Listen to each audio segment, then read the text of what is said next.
ओडिशाच्या धनेकनाल जिल्ह्यातल्या एका घरातून रडण्याचा आवाज बाहेर पडत होता. काळा पांढरा फोटो, समोर पेटलेल्या अगरबत्त्या आणि आजूबाजूला बसलेल्या नातेवाईकांचे फिकट चेहरे. हा क्षण कोणाच्याही अंगावर काटा आणणारा होता. 25 वर्षीय शुभमित्रा साहू, एक धाडसी वाहतूक पोलीस कॉन्स्टेबल, आता या जगात उरली नव्हती. तिच्या मृत्यूबद्दल स्पष्ट सांगितलं जात होतं की तिच्या पतीनेच तिची हत्या केली आहे. तो पती म्हणजे दीपक कुमार राऊत, 39 वर्षांचा, स्वतःही पोलीस खात्यातील एक कॉन्स्टेबल. घराच्या भिंतींवर शुभमित्राच्या गणवेशातील छायाचित्र लटकलेले होते. तिच्या शेजारी उभी असलेली सावळी पण तेजस्वी नजरेची स्त्री होती त्याची पहिली पत्नी अपर्णा प्रियदर्शिनी. 2018 साली मॅट्रिमोनियल साईटवरून दीपक आणि अपर्णा यांची ओळख झाली.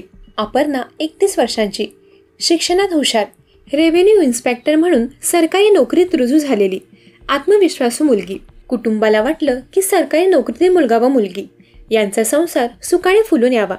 25 एप्रिल 2018 रोजी धेनकनालमध्ये विवाह सोहळा झाला. सुरुवातीला सगळं सुरळीत चाललं, पण काही महिन्यातच अपर्णाच्या चेहऱ्यावरचा उत्साह मंदावू लागला. शेजाऱ्यांच्या कानावर शब्द पडले, दीपक काहीसा चिडचिडा आहे, अपर्णाला त्रास देतो म्हणे.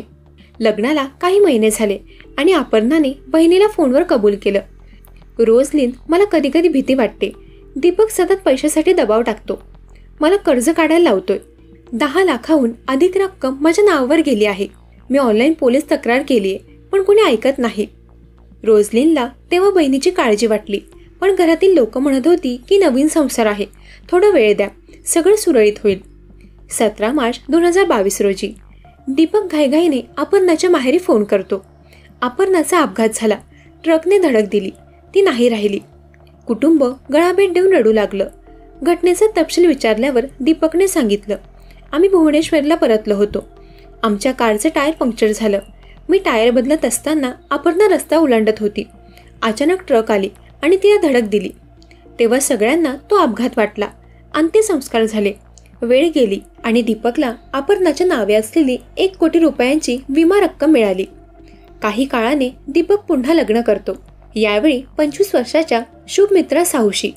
ती पोलीस खात्यात वाहतूक विभागात काम करत होती. उत्साही, कामसू, कठोर शिस्त बाळगणारी. समाजात सगळ्यांना वाटलं ठीक आहे, अपर्णा दुर्दैवी होती, पण दीपक आता आयुष्य नव्याने सुरू करेल. पण फक्त 2-3 वर्षातच बातमी आली, शुभमित्राची हत्या झाली आहे आणि त्यात पती दीपकचा हात असल्याचा आरोप आहे. ही बातमी जशी अपर्णाच्या माहेरी पोचली तसतशा जुन्या आठवणी पुन्हा जाग्या झाल्या. रोजलिनने डोळ्यात पाणी आणत सांगितलं, तेव्हा आम्हाला वाटलं अपघात आहे, पण आता कळतंय माझ्या बहिणीची हत्या दीपकनेच केली असावी. तोच पॅटर्न आहे, विमा रक्कम, पैशांसाठी दबाव आणि अचानक मृत्यू. कुटुंबियांनी आता धेनकनाल पोलिसांकडे तक्रार दाखल केली. आमच्या मुलीच्या मृत्यूची पुन्हा चौकशी व्हावी. तो अपघात नव्हता तर घातपात होता. पोलिसांच्या टेबलावर 2 फायली समोर येऊन ठेवल्या.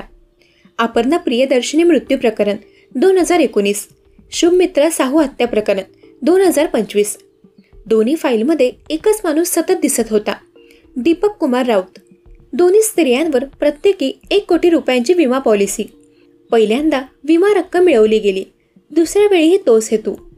पोलिसांनी आता जुन्या प्रकरणातील सर्व पुरावे उकरून काढायला सुरुवात केली. अपघाताच्या जागेचे फोटो, ट्रक चालकाचा जबाब, मोबाईल कॉल रेकॉर्ड आणि विमा कागदपत्र. तपास जसजसा पुढे सरकत गेला तसतसे धक्कादायक तपशील उघड झाले. ट्रक चालकाने जुन्या चौकशीत फक्त अपघात झाला एवढंच सांगितलं होतं, पण नव्या चौकशीत त्याने कबूल केलं, मला कोणीतरी फोन करून सांगितलं होतं की अमुक ठिकाणी एक बाई रस्ता ओलांडणार आहे, सावध राहा. पण त्या दिवशी गाडीला अचानक सिग्नल मिळाला, एक हाताने खून केली आणि बाई समोर आली. मी ब्रेक दाबायच्या आत तिला धडक लागली. त्या हाताच्या खून करणाऱ्या व्यक्तीचं वर्णन, उंच, सावळा, पोलीस गणवेशातील माणूस. तो दुसरा कोणी नसून दीपक राऊतच होता. याचा अर्थ अपर्णाचा मृत्यू हा अपघात नव्हता, तो पूर्वनियोजित खून होता आणि त्याचा हेतू होता विमा रक्कम वसूल करणे.